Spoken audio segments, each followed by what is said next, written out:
Guys, Hindi व्याकरण की आज ये पहली वीडियो है। हम हिंदी व्याकरण के बारे में बिल्कुल बेसिक से बिल्कुल शुरू से कंप्लीट तरीके से सीखेंगे। आज की इस वीडियो में हम सीखेंगे वर्ण और वर्णमाला के बारे में। सबसे पहले तो हम ये जान लेते हैं कि आखिर वर्ण होते क्या हैं। हिंदी भाषा की वह छोटी से छोटी ध्वनि जिसके और अधिक टुकड़े ना किए जा सके वर्ण कहलाते हैं। और गाइस, ये जितने भी वर्ण होते हैं उनके व्यवस्थित समूह को वर्णमाला कहते हैं। हिंदी वर्णमाला में वर्णों की संख्या 44, हिंदी बाल पोथी में 49 तथा देवनागरी हिंदी लिपि में 52 होती है।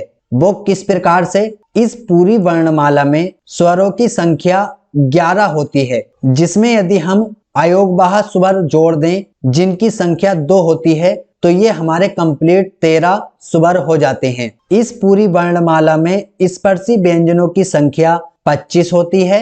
इस पूरी वर्णमाला में द्विगुण व्यंजनों की संख्या 2 होती है। साथ ही इस पूरी वर्णमाला में अंतस्थ व्यंजनों की संख्या 4 होती है। और इस पूरी वर्णमाला में कुछ ऊष्म व्यंजन होते हैं जिनकी संख्या 4 होती है। साथ ही इस पूरी वर्णमाला में कुछ संयुक्त व्यंजन होते हैं जिनकी संख्या 4 होती है। तो ये कुछ इस प्रकार से टोटल 52 वर्ण यहाँ पर बैठते हैं, जिनमें 13 तो हमारे स्वर हो जाते हैं और बाकी के जितने भी बचे हैं वह सभी व्यंजन हो जाते हैं। तो इस प्रकार से पूरी वर्णमाला में वर्णों की संख्या 52 हमारी हो जाती है, जो कि हिंदी देवनागरी लिपि के अंतर्गत आते हैं। अभी गाइस, यहाँ पर पूरी वर्णमाला में वर्णों को 2 भागों में विभाजित किया गया है, या कह सकते हैं वर्ण के 2 भेद हैं। नंबर 1 स्वर और दूसरा व्यंजन। अभी सबसे पहले हम जान लेते हैं कि स्वर आखिर क्या होते हैं। वे वर्ण जिनका उच्चारण स्वतंत्र रूप से किया जा सके या अन्य किसी वर्ण की सहायता के बिना जिनका उच्चारण किया जा सके स्वर कहलाते हैं। फ्रेंड्स, इनकी संख्या 11 होती है, जैसे कि मैंने आपको अभी बतलाया। यदि हम इसमें 2 अयोगवाह स्वर ऐड कर दें तो ये संख्या हो जाती है 13। तो यहाँ पर जो बात की गई है केवल 11 स्वरों के बारे में बात की गई है, और इन स्वरों से जो मात्राएं बनती हैं वह 10 मात्राएं बनती हैं। देखिए, हमारे जो स्वर हैं, छोटा आ, बड़ा आ, छोटी ई, बड़ी ई, छोटा ऊ, बड़ा ऊ, ऋण, ए, ऐ, औ, औ, इस प्रकार से आप इसको कह सकते हैं। तो इनकी जो टोटल संख्या है यहाँ से यहाँ तक तो ये टोटल 11 हैं। अभी इनसे जो मात्राएं बनती हैं वह 10 हैं। वह किस प्रकार से? देखिए फ्रेंड्स, यहाँ पर जो छोटा आ स्वर दिया हुआ है इसकी कोई मात्रा नहीं होती है, इसलिए इसका कोई भी मात्रा नहीं होने पर यहाँ से एक मात्रा माइनस हो गई है, इसीलिए यहाँ पर ये 10 मात्राएं हो गई हैं। बड़े आ की मात्रा के लिए कुछ इस प्रकार से हम बड़े आ का मात्रा का यूज करते हैं। छोटी ई की मात्रा कुछ इस प्रकार से लगाते हैं और बड़े ई की मात्रा कुछ इस प्रकार से हम लगाते हैं। इसी प्रकार से यहाँ पर छोटे ऊ की मात्रा कुछ इस प्रकार से लगाते हैं, बड़े ऊ की मात्रा कुछ इस प्रकार से लगाते हैं। और ये जो ऋण दिया हुआ है तो इसके लिए जो हम मात्रा लगाते हैं कुछ इस प्रकार से मात्रा हम लगाते हैं। ए के लिए कुछ इस प्रकार से, और इस वाले ए के लिए हम कुछ इस प्रकार से, और ओ के लिए इस प्रकार से, और बड़े ओ के लिए इस प्रकार से हम मात्रा लगाते हैं। जैसे कि यहाँ पर भी बतलाया गया है, छोटा आ एक ऐसा स्वर है जिसकी कोई मात्रा नहीं होती है, जैसे कि मैंने अभी अभी आपको बतलाया था। अभी गाइस, ये जो स्वर हैं इनमें भी कुछ भेद हैं, इनको भी भेदों के आधार पर अलग अलग किया गया है। जैसे कि सबसे पहले ह्रस्व स्वर। तो ह्रस्व स्वर के अंतर्गत कौन कौन से स्वर आते हैं? जैसे कि यहाँ पर छोटा आ, छोटी ई, छोटा ऊ और ऋण, इनकी संख्या 4 है, और इनको आप लघु स्वर या फिर मूल स्वर या फिर ऋण स्वर भी कह सकते हैं। और इनको बोलने में या फिर उच्चारण करने में इनका ज्यादा समय नहीं लगता है। उसी प्रकार से यहाँ पर देखिए दीर्घ स्वर हैं, तो इनमें किन किन स्वरों को रखा गया है? बड़ा आ, बड़ी ई, छोटा ए, बड़ा ऊ, छोटा ओ और बड़ा ओ। इनको उच्चारित करते समय थोड़ा समय लगता है, और इनकी जो संख्या है वह 7 है। इनको आप गुरु स्वर भी कह सकते हैं, या फिर संधि स्वर भी कह सकते हैं, या फिर यौगिक स्वर भी कह सकते हैं। अभी फ्रेंड्स, हमने स्वरों के बारे में जान लिया। अब हम जानेंगे कि आखिर व्यंजन क्या होते हैं। वे वर्ण जिनका उच्चारण स्वतंत्र रूप से ना होकर स्वरों की सहायता से किया जाता है व्यंजन वर्ण कहलाते हैं। देखिए फ्रेंड, जो स्वर थे हमारे उनमें किसी भी अन्य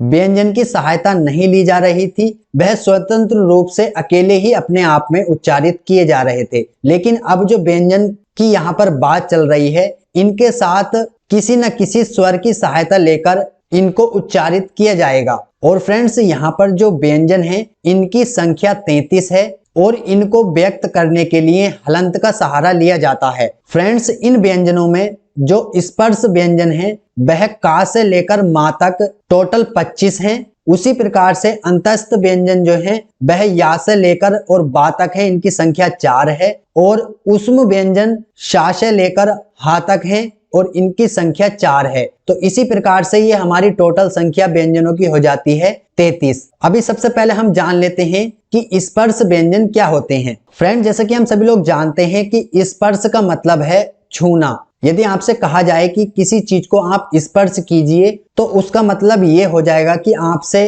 किसी ने उस वस्तु को छूने के लिए कहा है। तो स्पर्श व्यंजन जो होते हैं वे वर्ण जिनका उच्चारण करते समय मुख के कोई दो भाग आपस में एक दूसरे को स्पर्श करते हैं, स्पर्श व्यंजन कहलाते हैं। जिन जिन व्यंजनों का आप उच्चारण करते समय आपके मुंह के अंदर कोई भी दो भाग आपस में टकराते हैं या एक दूसरे से स्पर्श होते हैं, तो ऐसे सभी जितने भी व्यंजन उच्चारित किए जाते हैं वह सभी स्पर्श व्यंजन कहलाते हैं। ये संख्या में 25 होते हैं जिन्हें 5-5 के भागों में बांटा जाता है। जैसे कि यहाँ पर का वर्ग जो है, यहाँ पर देखिए यदि आप का को उच्चारित करेंगे तो आपकी जो जीभ है ऊपर टकराएगी तभी का बोला जाएगा। तो यहाँ पर का वर्ग में का, खा, गा, घा, ला ये व्यंजन है। उसके बाद यहाँ पर चा वर्ग है और टा वर्ग है और ता वर्ग है और उसी प्रकार से यहाँ पर पा वर्ग है। तो इनकी जो टोटल संख्या है 5 ये हो गई, उसी प्रकार से 5 ये और ये 5, फिर उसी प्रकार से ये 5 और यहाँ पर ये 5। इन सब की संख्या यहाँ पर 25 है। तो 25 ऐसे व्यंजन हैं जो स्पर्श व्यंजन हैं जिनको उच्चारित करते समय आपके मुंह के अंदर के कोई दो भाग आपस में स्पर्श करते हैं या फिर एक दूसरे से टकराते हैं। अभी जान लेते हैं अंतस्थ व्यंजन के बारे में। अंतस्थ व्यंजन, अंतस्थ का शाब्दिक अर्थ होता है अंदर की ओर या मध्य में रहने वाला। ये वर्ण जिनका उच्चारण करते समय श्वास मतलब कि सांस वायु मुख में अंदर ही और प्रवेश करती है, अंतस्थ व्यंजन कहलाते हैं। आम भाषा में यदि आप कहें तो ऐसे व्यंजन जिनको उच्चारित करते समय आपकी जो सांस है उसकी जो वायु है वह मुंह के अंदर ही रहे, बाहर ना आए, तो इस प्रकार के जितने भी व्यंजन होते हैं वह अंतस्थ व्यंजन कहलाते हैं। और गाइस, इनकी जो संख्या है वह 4 है। और अंतस्थ व्यंजन जो होते हैं या, रा, ला, बा, ये सभी अंतस्थ व्यंजन हैं। इनको उच्चारित करते समय आपके मुंह के अंदर की जो सांस है, जो वायु है, वह मुंह के बाहर नहीं आ रही है, मुंह के अंदर ही रहेगी। या, रा, ला, बा, इस तरह से आप इसको उच्चारित करेंगे। तो अभी फ्रेंड्स जान लेते हैं कि ऊष्म व्यंजन क्या होते हैं। तो फ्रेंड, जैसे कि आप नाम से ही जान गए होंगे, ऊष्म मतलब कि गर्म। तो ऐसे सभी व्यंजन जिनको उच्चारित करते समय आपकी जो सांस की वायु है वह मुंह से बाष्प मतलब कि भाप के रूप में बाहर निकलती है, तो इस प्रकार के जितने भी व्यंजन होते हैं वह ऊष्म व्यंजन कहलाते हैं। आम भाषा में आप इस प्रकार से कह सकते हैं कि ऐसे जो व्यंजन हैं जिनको उच्चारित करते समय आपकी जो सांस है वह गर्म हो जाती है बोलते समय, उस प्रकार के जितने भी व्यंजन है वह सभी ऊष्म व्यंजन कहलाते हैं। और इनकी संख्या जो होती है 4 होती है। जैसे कि शा और ये शा, फिर ये शा और ये हा। देखिए, इन सभी व्यंजनों को उच्चारित करते समय आपके जो सांस की वायु है वह मुंह से एक भाप के रूप में बाहर निकलती है, मतलब कि गर्म होकर निकलती है। तो ये सभी जो व्यंजन है वह ऊष्म व्यंजन है। इनमें से शा और ये सा, ये जो है महाप्राण व्यंजन है जिनको आप अघोष व्यंजन भी कह सकते हैं। यहाँ पर व्यंजन है हा, यह एक महाप्राण व्यंजन है लेकिन ये सघोष व्यंजन है। अभी फ्रेंड्स जान लेते हैं कि संयुक्त वर्ण जो होते हैं वह कैसे होते हैं और उनका निर्माण किस प्रकार से होता है। तो दो व्यंजनों के मेल से बने वर्ण संयुक्त वर्ण कहलाते हैं। दो वर्णों को यदि आपस में जोड़ा जाता है तो उनसे जो तीसरा वर्ण बनता है तो वह एक संयुक्त वर्ण कहलाता है। जैसे कि यदि हम का और सा इन दोनों को आपस में यदि जोड़ा जाए तो ये छा का रूप ले लेते हैं। उसी प्रकार से यदि ता और रा को हम आपस में जोड़ देते हैं तो ये हमारा त्रा का रूप ले लेता है। उसी प्रकार से यहाँ पर जा और या इसको यदि आपस में हम जोड़ देते हैं तो ये ज्ञा का रूप ले लेता है। उसी प्रकार से यदि हम श्रय शब्द को अलग अलग करें तो ये बनता है हमारा बड़ा सा और रा से मिलकर। तो ये जो सारे वर्ण हैं ये एक संयुक्त वर्ण हैं जो कि दो व्यंजनों के मेल से बने हुए हैं। तो फ्रेंड्स, आज की ये वीडियो हम यहीं पर समाप्त करते हैं। गाइस, मैं समझता हूँ कि आपको इस वीडियो में जो भी बतलाया गया है या जो भी समझाया गया है वो सारा कुछ समझ में आ गया होगा। यदि गाइस आपको इस वीडियो में कोई भी कंफ्यूजन हो या फिर किसी भी तरह का कोई सवाल हो तो आप हमसे कमेंट करके पूछ सकते हैं। इससे आगे की जानकारी हम नेक्स्ट वीडियो में लेंगे। आज की वीडियो यहीं पर हम समाप्त करते हैं। फ्रेंड्स, यदि आप नए आए हैं हमारे यूट्यूब चैनल पर और आपने अभी तक चैनल को सब्सक्राइब करके नहीं रखा है तो चैनल को फटाफट से सब्सक्राइब करके बेल नोटिफिकेशन को ऑन कर लें। फ्रेंड्स, मिलते हैं नेक्स्ट वीडियो में, तब तक के लिए जय हिंद, जय भारत।